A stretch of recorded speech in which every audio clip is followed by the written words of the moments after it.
રાજકોટમાં દૂષિત પાણીથી ગાંધીનગરમાં રોગચાળાનો મુદ્દો કે જ્યાં આરએમસીનું આરોગ્ય વિભાગ હરકતમાં આવ્યું છે।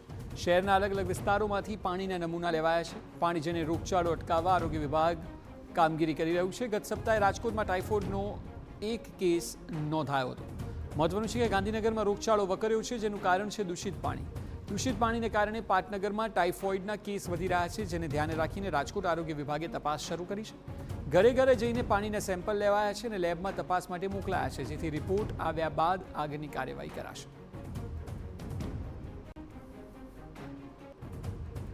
જણાય બરાબર, ત્યારે જ આપણે તેનું સેમ્પલ લઈ અને તેને રૂડા અથવા તો પીડીયુ ખાતે બેક્ટેરિયોલોજીકલ સેમ્પલ માટે મોકલવામાં આવે છે।